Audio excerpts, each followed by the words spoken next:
Okay, so here we go. So, okay, so this is my design here. So I think sometimes it's easier to do the text, and it depends on the image, it depends on the design, but sometimes it's easier to do the text and the actual graphic separately.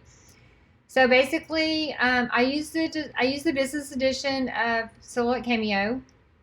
So I want to trace this image because I want to make a decal or I want to put it on a shirt or something. And I don't want just a big square, a white square. I want it to be close to the just outline of the image.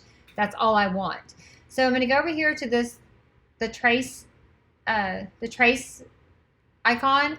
To me, it looks like a piece of sliced bread, but whatever you want to call it. So there's there. And I'm going to select trace area, and then I'm going to highlight the entire image. Now I'm actually going to move these words. I've already ungrouped and just got them separated. So I'm going to move those out of the way. So I'm just going to do the camera right now, and I'll show you why shortly. Okay, so basically, no, you don't want it like this because of course it's going to half trace it and you're going to have a mess and it's going to cut off your image. You try to cut it. So I use the threshold. I usually bring it all the way up to 100. Now I just want the outline. I don't care about the inside of it. So I'm going to just use trace outer edge, and there you have it. I've traced the outer edge of my design.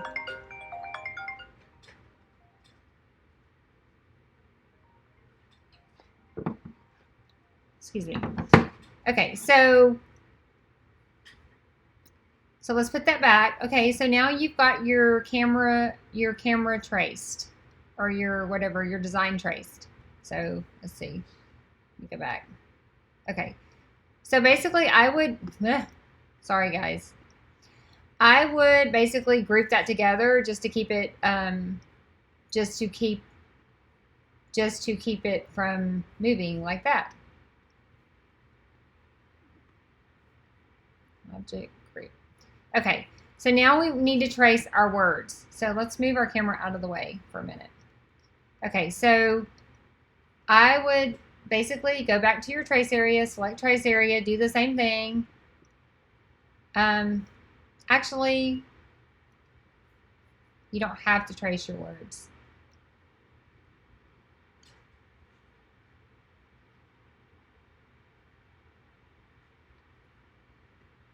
You don't actually have to trace the words because the words are already going to be for cut. Sorry, guys.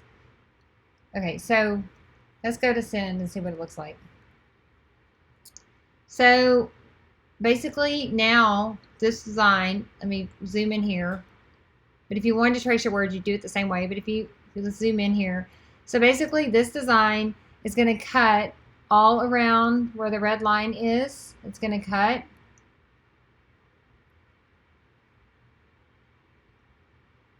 And the only part that I foresee that may give you a little bit of an issue is if you look closely. Let me zoom in a little bit more.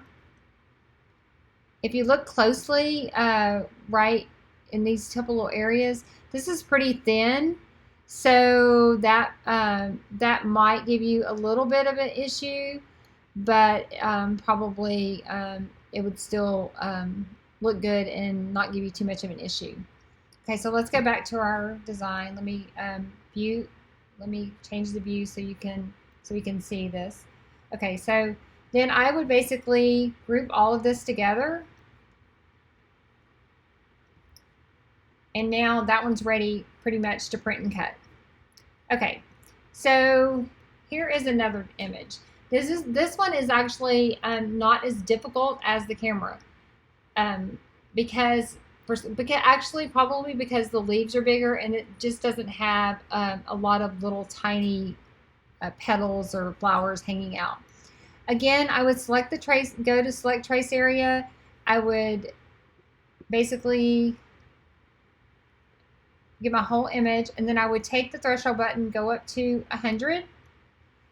Now it looks like, yeah, there's some stuff in the middle that may not trace, and we don't care about that because this is just a transfer. We're printing it and cutting it and going to put it on the shirt.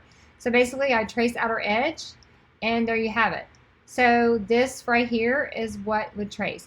Now, if you look closely, I always tend to zoom in. So let's zoom in like 200 and make sure there's not anything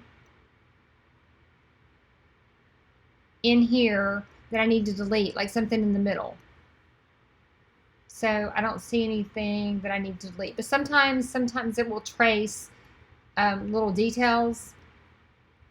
And so I always just zoom in just to double check because I don't want it to cut anything out. And if there's anything in the middle, say it traced something like say right here, then I would go in and release compound path and delete that little part there. So let's put it back. Okay, so there we go. I would group it. Okay, and then I always check it by send just to see, making sure that's all it's going to cut. And that's what it would cut. So then I would size it to whatever size I want to size it to, print it, and then put it in my Cameo to cut. So that's it. Thanks, guys.